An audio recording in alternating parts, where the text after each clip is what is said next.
Khair for that very educative talk on the subject of the day. Now we have the question and answer session in which we have an open forum for the audience to put questions to Dr. Zakir Naik on the topic of the day, interest-free economy promulgated by the Quran. You may ask only one question at a time. Kindly be brief and to the point. This is a question answer time, not a lecture time. Put forward a question and you'll get a response to that. We have mic arrangements here. For the gents, we have Brother Imran who runs down the aisle with the mic. Anyone requiring to ask a question, would like to ask a question, may kindly raise his hand, and as per a direction he would be passing on the mic. In the ladies section, we would request the person coordinating there, Sister Farhat or whoever, to kindly tap 3 times on the mic there like this. So I know a questioner is ready there and we give them the opportunity. Or she could interject and request when appropriate. We start the question and answer session with the brother there in the center.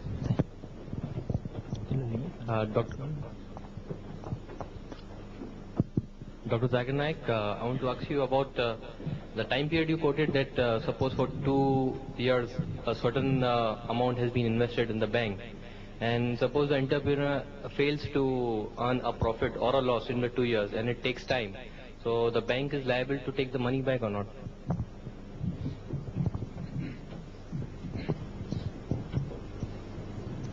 The brother posed the question that suppose the bank, Islamic bank, gives a particular amount for 2 years and that businessman fails to make any profit or loss in that 2 years, does the bank have the right to take back the money?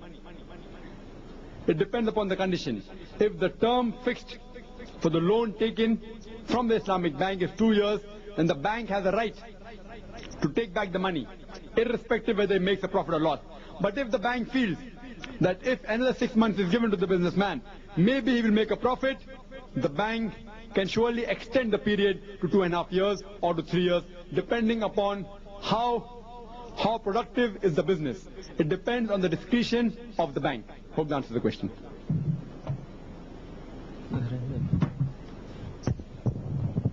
But the main difference is that if the loss is there, the businessman in the Mudaribah system does not bear the loss is borne by the bank.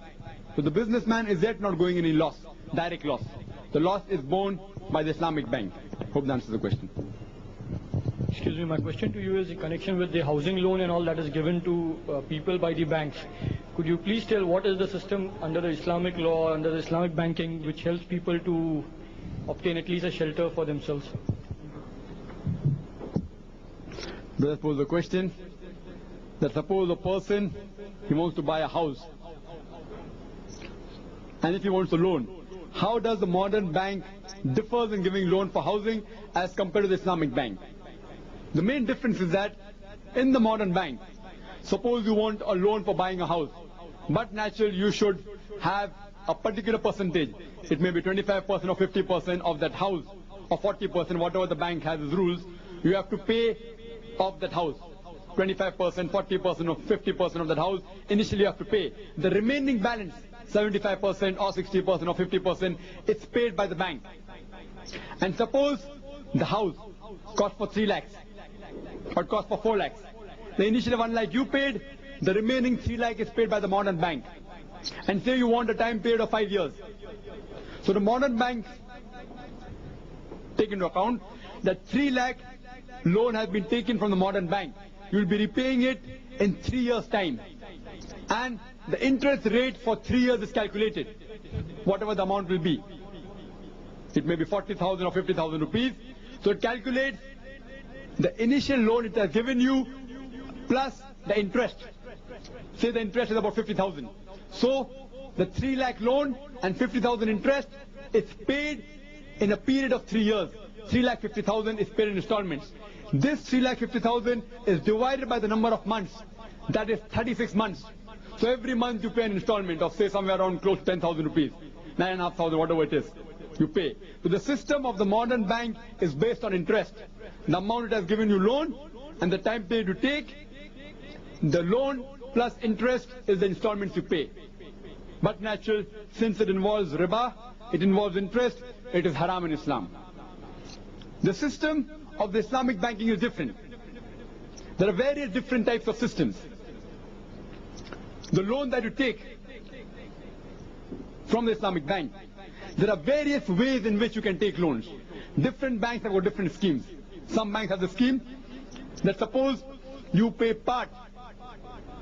Again, you have to pay 25% or 40% or 50% of the initial amount of that flat. Out of 4 lakh, you pay 1 lakh. The remaining 3 lakh is given to you by the Islamic bank. Now the Islamic bank calculates that what is the average monthly rent of that house. Say, it may be about 15,000 per month. Since you have paid 25% of the initial amount of that house, and 75% is paid by the Islamic bank, the rent is divided. 25% of the rent you don't pay, the remaining 75% you pay. Whatever the amount comes to, every month. Since 75% of the house has been financed by the Islamic bank, 25% by you. So here you calculate the rent. And at the end of 3 years, they see to it that suppose they want a particular profit. So the Islamic bank says, I want a profit of about 40,000 rupees. I want a profit of 30,000 rupees at the end of 3 months. So 3 lakhs they have given to you. Plus the 30,000 is added as profit. The 3.3 lakh is divided in the 36 months as installments. But here, it is not calculated on interest, it is calculated on profit. And every month you're paying rent. Every month you're paying rent of that house. That's one of the ways of taking loans. For example, if you go in the Al-Amin Bank, they have Ashiana scheme, housing scheme, where you must, suppose you say that after 4 years I'm going to get married, after 3 years I'm going to get married. They encourage you to start saving from now. So every month you can deposit either 1,000 rupees, 2,000 rupees or 3,000 rupees of that amount in the Al-Amin Bank. It goes in the Ashiana scheme. And whatever you deposit, it is invested in the Mudaraba system. And you get profit on that. So at the end of 3 years, every year you keep on depositing 3,000 rupees, whatever it is. At the end of 3 years, it becomes 3 multiplied by 36. It becomes more than 1 lakh rupees. 1 lakh 8,000. And plus the profit. With the profit it comes to 1 lakh 25,000 or 1 lakh 50,000. So now, the remaining 1.5 lakh is given to you by the Al-Amin Bank. On the same basis. Which is based on the rent. It's based on profit, it's not based on interest. So anything we deal with interest is haram. Anything we deal with profit and loss is allowed. Hope that answers the question.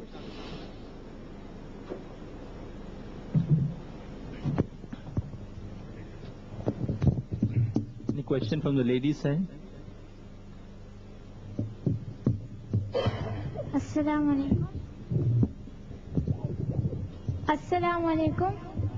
What are we supposed to do with the interest money we have? Some says you can utilize the interest money for constructing toilet and bathroom.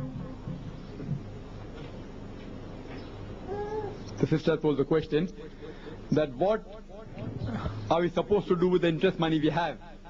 Some say that you can utilize that money for constructing bathrooms and toilets. Firstly, as a Muslim, you should not involve yourself in interest at all. So if you don't involve yourself in interest, the question of you having interest money does not arise. You are not supposed to keep a single pie in any institute, in any bank which deals with interest. So if you don't keep your money in interest-based institute, you will not have interest money, so the question will not arise, where are you supposed to invest that money?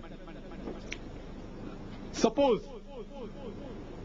today you have decided that, today you have realized that interest is haram. It is prohibited. And you say, okay, I will refrain from it. If a person has to repent There are 3 criteria required. First, he should realize the thing he is doing is haram. It is prohibited. Second, he should stop it immediately. Third, he should not involve in it in future. So today if you realize that interest is haram, and if you have some money remaining with you, then I would say that spend it in the way of Allah. But if you say, I will keep my money in the modern bank in the fixed deposit, on the savings account, and whatever money I get regularly, whatever money I get every year, I will give it in the way of constructing toilets, constructing bathrooms. Some say you can spend it on footwear. From where they get this, I don't know. Interest is haram, and the money of that interest is also haram. I would like to ask a question. That suppose there's a person who's dealing in drugs, who's dealing in cocaine and brown sugar. Since intoxicant has been prohibited in the Quran, he says that I have invested 1 lakh rupees in this business of cocaine, of drug, so I've invested 10 lakh rupees. After investing 10 lakh rupees, every month I get a profit of 1 lakh rupees. And that 1 lakh profit, since dealing in drugs is haram, I don't take a single pie of the profit. I spend that 1 lakh rupees for the poor people. Do you think it's allowed in Islam? But naturally it's not allowed. That since the consumption of intoxicants is haram, dealing in intoxicants is also haram. You can't say that as a compensation, whatever profit I've got, I spend it for good deed. It's not allowed. In the same fashion, you cannot say I will keep my money in a modern bank in the saving account or fixed deposit, and whatever money I have, I will spend it on making chappals and building toilets. Same smuggler will say that after I make a profit of 1 lakh rupees, I will make 1 toilet in every locality. Do you think it's allowed?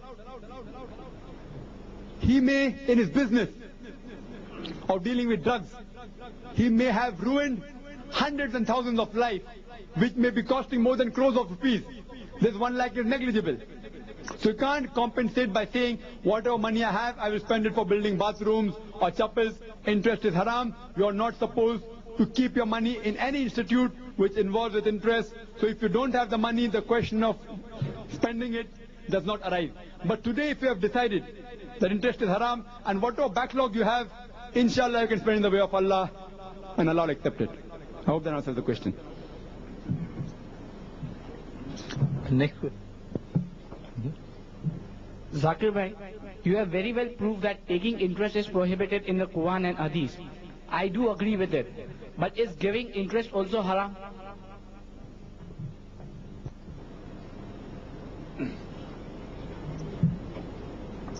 Brother said that he agrees that since the Quran mentions taking of interest is haram, he says that is giving of interest also haram? It is like you asked me the question, that since the Quran clearly mentions that intoxicants and gambling is mentioned in Surah Maida, chapter number 5, verse number 90. Ya ayyuhal ladhina amanu, O you who believe, innamal khamru wal maisuru, more certainly intoxicants and gambling, wal anzabu wal aslamu, dedication of stones, divination of arrows, rijsum min amali shaitan, these are abomination of Satan's handiwork. Fashtanibu lalakum tuflihun, abstain from such abomination that you may prosper. Since the Quran says alcohol is prohibited, and if I say that okay, consuming alcohol is prohibited, selling is allowed, but natural, dealing in any activity of alcohol is prohibited, since the Quran prohibits it. But there are further details given in various hadiths. For example, if you refer to the hadith related by Anas, may Allah be pleased with him, he said that Allah subhanahu wa ta'ala cursed 10 groups of people who deal with alcohol. The one who distills it, the one for whom it is distilled, the one who drinks it, the one who transports it, the one who transports it, the one to whom it is brought, the one who sells it, the one who serves it, the one who utilizes the money out of it, the one who buys it, and the one to whom it is bought for. All 10 categories of people will be cursed. So when the Quran says it is prohibited, it is prohibited. Same way, I do agree. Quran says in various places, devour not usury, eat not usury, take not usury. So but natural taking is prohibited. But if you would have analyzed, if you would have paid attention, I also mentioned a verse from the Quran, from Surah Baqarah, chapter number 2, verse number 275, which says that trade is like usury. They say trade is like usury. Tell them, Allah has permitted trade but forbidden usury. Here it does not mention taking or giving. All sorts of dealing in usury is prohibited. And for more detail, you can refer to the hadith of Sahih Bukhari, volume number 3, chapter number 628, hadith number 3880, which says that Abdullah bin Masud, may Allah be pleased with him, he said that Allah's messenger, may peace be upon him, he cursed the person who took riba, the person who took interest, and the person who gave interest. In the next hadith, immediately later on, of Sahih Muslim, volume 3, chapter number 628, hadith number 3881, it says that Jabir, may Allah be pleased with him, he said that the messenger of Allah, may peace be upon him, said the curse of Allah is on the person who is the taker of interest, who takes interest, who gives interest, who records interest, and those two witnesses involved. All are equal. The person who gives interest is cursed by Allah subhanahu wa ta'ala. The one who takes interest, the one who records it, is cursed by Allah subhanahu wa ta'ala. And also the two witnesses, even they are cursed, for all are equal. Hope that answers the question.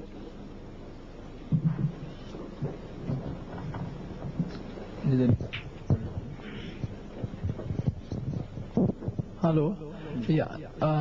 In order to prevent myself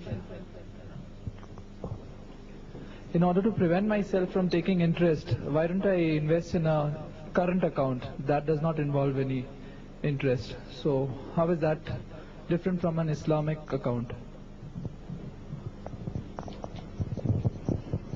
But that's posed the question that what is the difference between the current account of a modern bank and a current account of an Islamic bank? You can't invest your money in current account because current account does not have any returns. You can keep your money in current account for safekeeping. There's no problem. Islamically wise, if you keep your money in the current account of a modern bank, directly it is not prohibited since it does not deal with interest. But logically, I can give you several reasons why keeping your money in the current account of Islamic bank is more beneficial than a current account of a modern bank. Firstly, though there is no returns in the current account of a modern bank or Islamic bank, there's no returns, no profit, no interest involved, but still, the money that you keep in the modern bank can be utilized for projects which are harmful for society. For example, making gambling dens, or making alcohol factories, all such projects. So in short, you are helping the bank to make the society more bad. If you keep your money in the Islamic current account of Islamic bank, not a single project will be financed which is harmful to the society. All the projects that they finance are permitted by the Sharia. So Muslim will be satisfied. But non-Muslim, he is not bothered with society. He's saying, I care a hand to the society that goes to the dog. I'm only bothered about the safety of my money. So what's the difference? Keeping the money in an Islamic bank and a modern bank. Just in case, if you keep your money in a modern bank, and if the bank goes bankrupt, according to the laws of the modern bank, the creditors of the bank get their money first. The depositors get later on. By the time the creditors are paid whatever is due to them, the money is exhausted. So if you keep your money in a modern bank, and if the bank goes bankrupt, there are high chances you will not get your money back. But if you keep your money in an Islamic bank, according to the Islamic Sharia law, the depositors get their money first. So if you keep your money in an Islamic bank, and even if God forbid that bank goes bankrupt, you will get your money back. Hope that answers the question. So even economically wise, keeping in the current account of a Islamic bank is more safer as compared to keeping in the current account of a modern bank. Hope that answers the question. The next question from the ladies' side.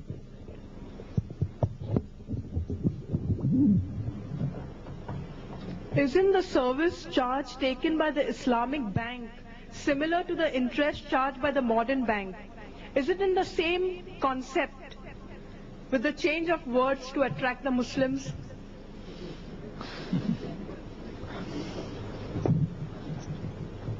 Sister posed the question that isn't the service charge taken by the Islamic bank the same as the interest charge by the modern bank, with the change of word just to attract the Muslims as a bait? Theoretically, if you analyze the interest charged today by the modern bank, it is about 11%, it's about 14% to 15%. It varies, depends upon a project, 14 to 18%, sometimes it's 20%. If you want a loan, a particular loan for a particular project, etc., and if you go to Islamic bank has a service charge. Take for example the service charge charged by the Barakat investment. So the Baitul Nasar. The Barakat investment and Baitul Nasar. It is varying from 8% to 15%. It varies 8 to 15%. But in the past few years, it is somewhat similar to 14%. So even if you agree that 16% interest charged by the modern bank is somewhat similar to the 14% charged by the Islamic bank as service charge, it's one and the same, 19-20 ka farak hai. Difference of just a few percentage here and there. But the basic concept is the same. It is same as interest, only a change of words. First, you have to analyze that the service charge charged by the Islamic Financial Institute is based on the profit and loss which the Islamic bank has. It's not based on interest. In the modern bank, the interest rate is fixed. If it is 16, it will remain 16. In the Islamic bank, the service charge that they take is based on the profit and loss of the full year of that particular company or that institute. And say for example, the profit and loss, it comes to approximately 13% or 14%. So initially they charge 14%. At the end of the year, they actually calculate the amount of loss and profit in which they have gone. And based on that, the last monthly installment is given. If instead of 14%, if they're supposed to be 15%, the last installment will be very big. If instead of 14%, they're supposed to be 12%, the last installment will be negligible. It fluctuates. But one thing we should realize, that if suppose today, the Islamic concept of banking is not very famous. Suppose only 2 people come every day to the Islamic bank for taking loan. So whatever money is deposited in the saving account, etc., and different account by the depositors, they are given as loan to you. In that bank, 10 people are working. So but natural, the service charge that they charge you will be depending upon the profit which they are giving to the savings account, plus the administration cost of the 10 people which are working in the bank. So if only 2 people come every day to that bank, the 10 people's salary will be divided between the 2 people. But suppose tomorrow the system gets famous and instead of 2 people, 100 people come to the bank. The staff will only have to be increased, say, by twice. Instead of 10, they'll have to give 20 staff. So the salary of 20 people will be divided into 100 people. The service charge will go down. So if more people have faith in the Islamic system of banking, but naturally the service charge will come down, and they're trying their level best to bring it to as low as 8 to 9%, which they will. But one thing we should realize, that if you analyze, if you keep in a fixed deposit account in an Islamic investment company, say the Barakat investment, no investment today in India is a full-fledged Islamic bank, because the RBI does not give it permission to function as a bank. They can only function as an investment financial institute. They can't issue checks. The RBI does not give it permission. Whatever little bit Islamic banking they are following, the Islamic investment, for example, the Barakat investment, if you put your money in the system of Musharaka or Mudareba, fixed deposits, they give you a return of between 16 to 20%. And of course, show us that once they give 16, once they give 17.5, once they give 19. Say for example, Barakat investment gave 19% profit. The service charge that the bank is charging you if you take a loan from Baytun Nasar, which is the sister concern of Barakat Investment, they are only charging you 14%. So if you are clever, what you can do, you can keep your 1 lakh rupees invested in Barakat Investment. Get 19,000 rupees out of 1 lakh rupees. Fine? And same time, since you want that 1 lakh rupees back, you can also take a loan from Baytun Nasar on the deposit which you have for 1 lakh rupees and pay only 14% of service charge. So indirectly, when you keep your 1 lakh rupees, you are getting a return of 19,000 rupees. That same 1 lakh can also be obtained on that same day from Baytun Nasar. And you are paying only 14%, 14,000. At the end of year, without involving a little bit risk also, you are making a profit of 5,000 rupees. But they see to it that people don't try and fool. But if you analyze, the profit that you get from the Barakat Investment is 19%. The service charge is 14%. It's not related at all. In the modern bank, it's related. It is directly related. That the interest which the bank pays on fixed deposit may be 10 to 11%. And when you take a loan, they charge 16%. The person who takes a loan always pays 4 to 5% more than what they give to the depositors. In the Islamic bank, it did not be that same. So service charge and the interest is a world of a difference. If you want to lower the service charge, what we have to do, we have to convince more Muslims to have faith in this bank and invest more money. Inshallah, service charge will come down. I hope that answers the question. Next question. Assalamu alaikum. Dr. Bakre, he studied the economic system of Vedas. He says that in Vedas there is also same economic system, interest-free economy.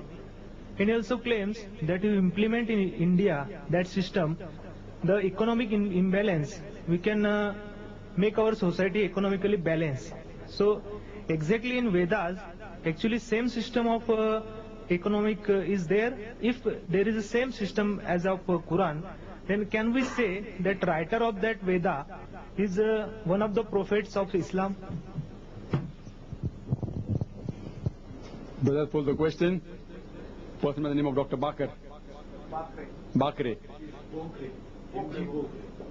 That's right, the correct pronunciation is Hemji Bokre. He has said that even the Veda speaks about an interest-free economy. Is it the same as mentioned in the Quran? And if it's the same, is the author of the Vedas one of the prophets of God? Here in the first question, is it the same? I do agree that even the Vedas do specify about an interest-free economy. Even the Quran specifies the same. How you implement it can be differ. It can differ. As long as the system you're running is an interest-free system, the way of method of running can differ. This method has been devised by various people, which they have read various historical books from the hadiths and the implementation of the various economists. Even the Vedas say it should be interest-free. As long as the economy is interest-free, inshallah it will be sustainable. Regarding the second part of the question, that if it's the same, does it mean that the Veda is a revelation of God, or does it mean that the author of the Veda is the prophet of God? One thing we should realize, that before the Quran was revealed, there were several other revelations that came on the face of the earth. By name we know 4. The Torah, the Zabur, the Injil and the Furqan. The Furqan is the Quran. The Torah is the revelation which we believe, a wahi, which was revealed to Musa alayhi salam. Moses, may peace be upon him. A Zabur is the wahi, is revelation which was revealed to Dawud alayhi salam. David, may peace be upon him. Injil is the wahi, is the revelation revealed to Isa alayhi salam. Jesus, may peace be upon him. And Furqan, that is the Quran, is the last and final revelation which was revealed to the last and final messenger Muhammad, may peace be upon him. Before this, maybe many revelations were there which we do not know name of. 4 we surely know by name. Messengers in the Quran are mentioned 25 by names. Adam, Abraham, Moses, David, Solomon, Jesus, Muhammad, may peace be upon them all. By name 25. In the hadiths we find 99 by name. But there were more than 1,20,000 prophets and messengers. As the Quran says, we have sent to every nation and a guide. Every nation we have sent a guide. The same way, there can be other scriptures also, revealed by Allah subhanahu wa ta'ala, not written by prophets, revealed by Allah. But if you ask me, if a few points coincide in the Bible and the Quran, can you say Bible is the word of God? If a few points coincide with the Vedas, can you say it's the word of God? No, you cannot say. You cannot say. If a few points are coinciding, what you can say, it can be from God, maybe it's not from God. Even if it's from God, you don't have to agree with it. It's not the last and final revelation. The last revelation is the Quran. And Quran clearly states in Surah Baqarah chapter number 2, verse number 106, we have substituted our signs with other signs which are similar or better. Even if a few things matches the Quran, you can say maybe they are remnants of the word of God. For example, there are many things in the Bible which match with the Quran. What we can say, that maybe the Bible contains partly it contains the word of God. It may contain a few verses of the Injil, but we can't say the full Bible is the word of God. Same way, neither can we say the Veda is the word of God. Maybe it contains a few revelations from God. Maybe, I'm not saying surely. Bible I can say surely, few words of Injil, because the word Injil is mentioned in the Quran that it is a revelation of God. Regarding Veda, it's not mentioned in the Quran. So maybe it is. Even if it is, we don't have to bother. We have to believe in the last and final revelation of Allah subhanahu wa ta'ala, that's the Quran. Hope that answers the question.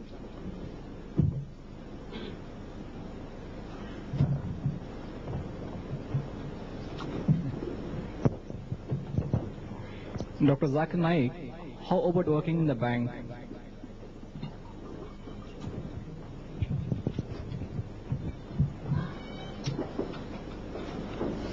So that's the question, how about working in the bank? Okay, I'm a Muslim, work in a modern bank. Bank means modern or Islamic? Which bank, modern bank or Islamic bank? Modern bank. The brother wants to know that is it fine, is it okay if you work in a modern bank? As I mentioned, anything dealing with riba is prohibited. Whether you give riba or take riba or record riba. I had given a quotation from Sahih Muslim, volume number 3, chapter number 628, hadith number 3881, which says that Jabir, may Allah be pleased with him, he said that Allah's messenger, may peace be upon him, cursed those people who took interest, who gave interest, who recorded it, and the two witnesses, all are alike. All are cursed. In the bank you are recording the witness. So from Sahih Muslim, it is clearly prohibited. Working in a modern bank is prohibited. Anyone who gives a witness, giving a surety is also prohibited. But if you ask me that today you are working in a modern bank, what am I to do? I wouldn't tell you that leave immediately. If you have any other option, alhamdulillah, leave it immediately. Because what you should do, you should try and find another substitute. You should leave the job which you're doing and find another job. But unfortunately, I know many people who say that I want to leave the modern bank since 2 years. I've got no option. The reason is, today they're drawing 4,000 rupees salary per month. They are getting other jobs, but they're getting only 3,000 rupees. Instead of saying that I do not get a salary equivalent to the salary I get in a modern bank, they say they have got no option. Of course they have an option. They can surely look for other jobs, but they are afraid that instead of earning 4,000, they will earn 3,000. So in short, they want to make more money. And they're challenging Allah subhanahu wa ta'ala for a war. Allah subhanahu wa ta'ala and His Rasul. So, if you're working in a modern bank, what I advise you, that as soon as possible, try and find another job. Even if it's less paying, inshallah you may never know, you may get a much higher salary paid job later on. Or even if you don't get in this life, you will surely get the reward in the hereafter. You will not be among the companions of the hellfire, and you will get minimum 700 times return if you spend in the way of Allah.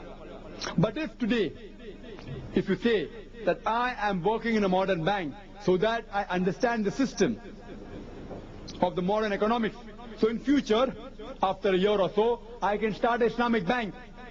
If your niyat is to start an Islamic bank, for that you are in a modern bank, then inshallah Allah will forgive you. Because the main intention is to learn the modern economics so that you can implement the Islamic economic in a better way. In the same fashion, if you say that is it fine working in an alcohol shop, I would say it's haram. But if you say, I want to work in that alcohol shop for 2-3 months, so that later on I can stop that alcohol shop or convert it into a medical store, I feel, inshallah, Allah will support you. So if you're working in the bank, to convert that modern bank to Islamic bank, inshallah I'll forgive you. But if you work it only for the salary, if you work in that bank only for the salary, Allah will never forgive you. Hope that answers the question. Question from the ladies side. Kiran, yeah. Dr. Naik, in the Quran, riba is mentioned, and riba means usury. So interest can be a part of riba, and there are other parts that is for forms of usury.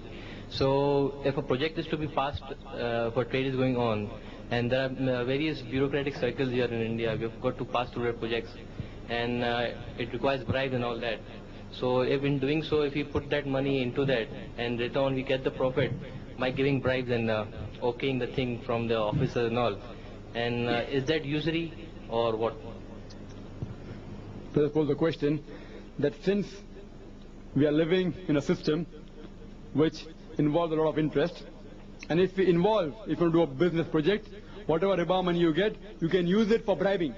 No, the question is that suppose we take the money from a bank, from an Islamic bank, and we, for a business, and for that... Take the money from Islamic bank. From an Islamic bank, and if we want to pass some projects and all, it goes into the bureaucratic circles, and we've got to pay some bribes from that, that money. So is that money also, that the profit comes into account of riba or what? Is bribing allowed or not, in short? If whatever money you take from the bank, with that halal money from the bank, can you bribe? In short. Can you account it? Yeah. I mean, suppose if I total make a profit 50,000 rupees, or 50,000 rupees profit, I've given 5,000 rupees bribe. So can you say that instead of 50,000 profit, I've got 45,000 rupees profit? Correct? Instead of 50,000, 5,000 goes for bribe. So deduct that from the profit, and the balance profit, net profit is only 45,000 rupees. Correct? Brother, firstly you should realize that bribing is haram in Islam, irrespective whether it's some haram money or halal money. Accountability comes later on. Accountability comes later on. You're not allowed to bribe.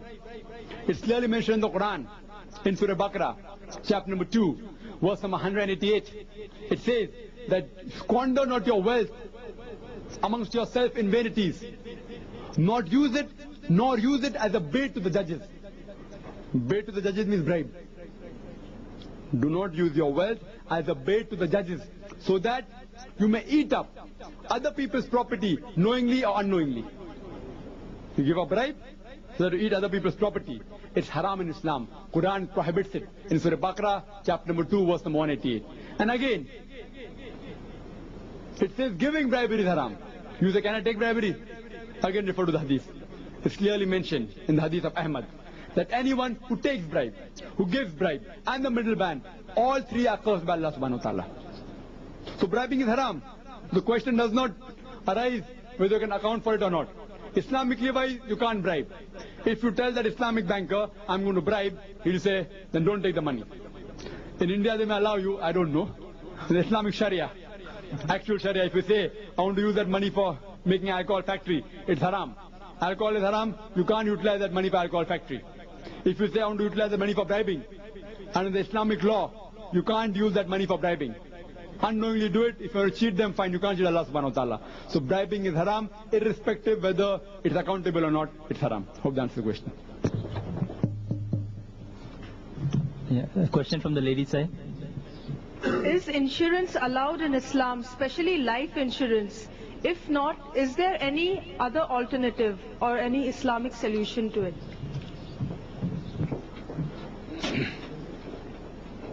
Sister posed the question that is life insurance allowed?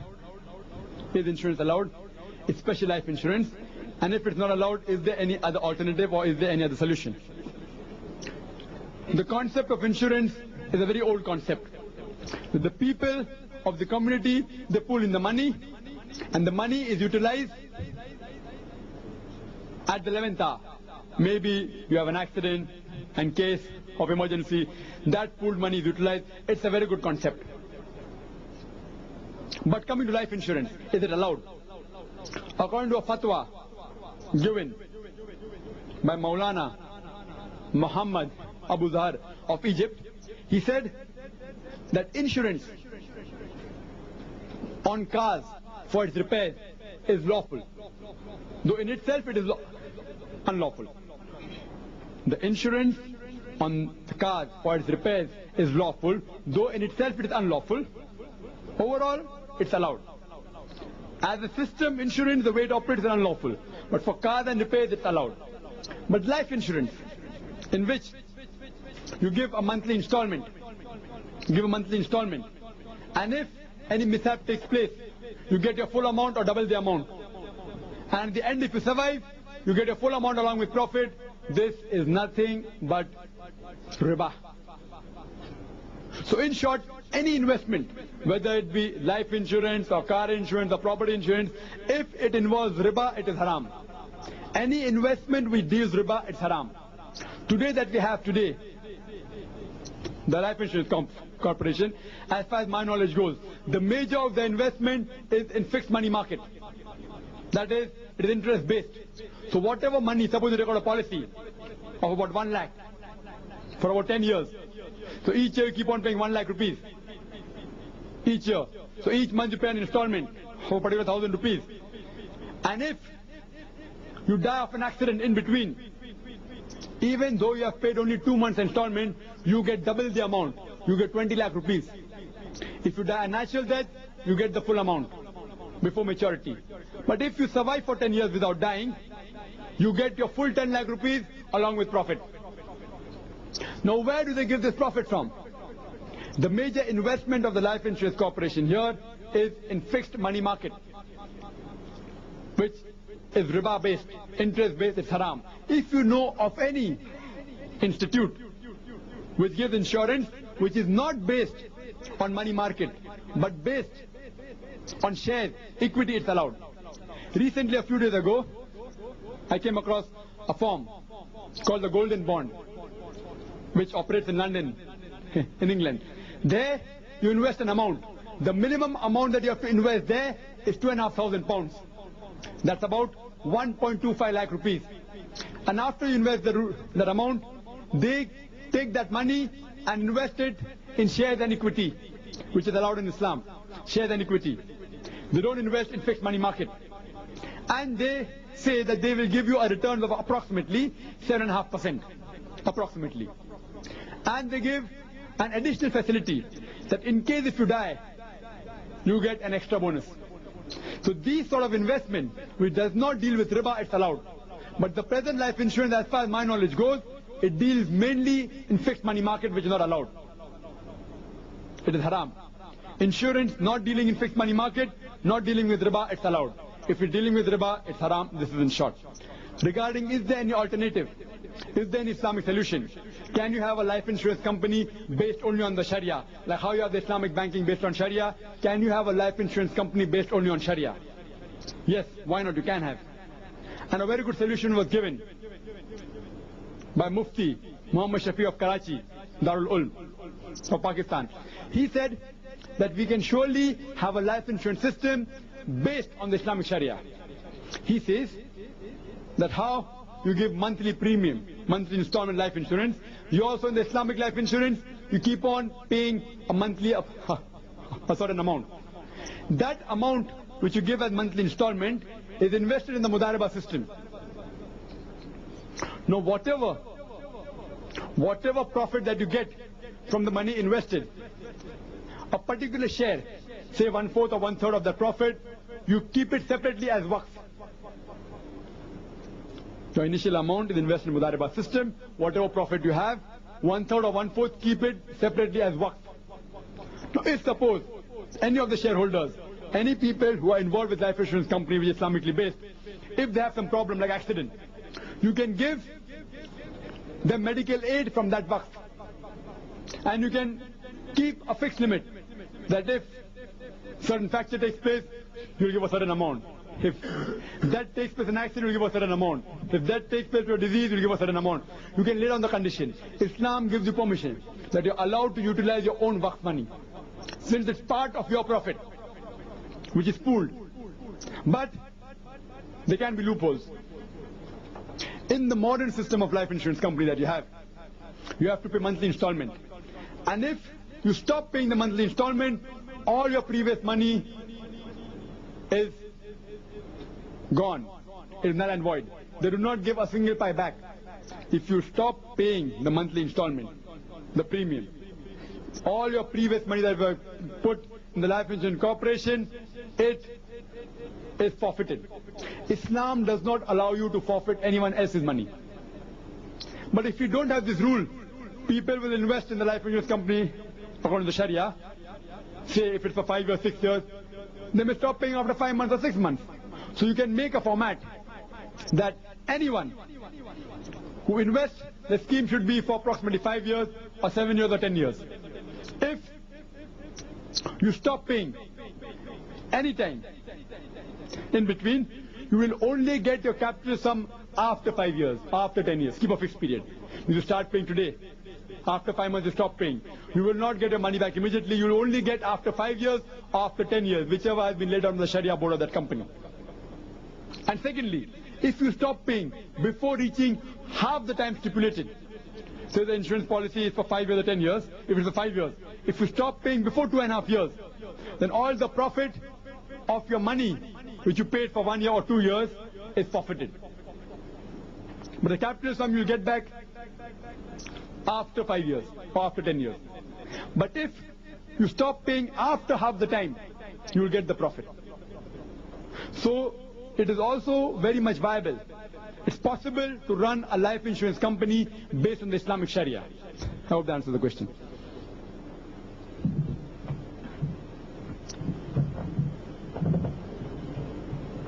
Now I'd call upon Professor Hamza Virani.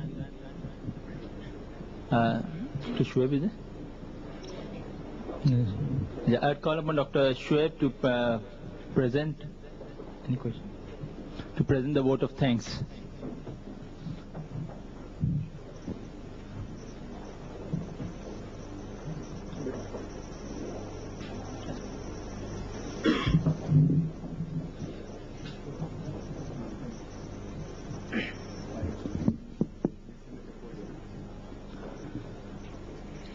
I, on behalf of Islamic Research Foundation, first of all, thank God Almighty, and then all of you for having this beautiful session and followed by a question and answer session also.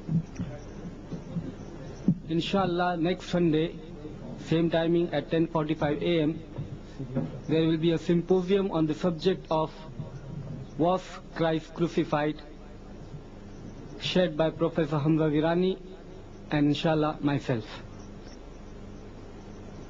There will be again a session on Saturday, a video cassette. Zafar Muqaddam will be delivering a lecture, inshallah, Saturday afternoon, 2:45 p.m. Those coming for the first time to the organization are requested to fill up the response card and can collect the free literature that we distribute from here. Thank you very much. Jazakallah khair. For the Saturday program, I'd like to clarify, we'll have the ladies sitting down in the auditorium. Usually we have the Saturday programs, which will be more of a ladies-based program. We'll have the ladies in the auditorium down. And gents, we have made arrangements on the top. There'll be an audio-video connection. Of course, as usual, like at present, we have the ladies on the top. On Sundays, we have the gents down. It will be reversed on Saturdays, so that we invite more ladies are invited on Saturday. And topics we have which would have more relevance and interest to sisters. And on Sundays, we have a general topic for everyone. Thank you. Assalamu alaikum.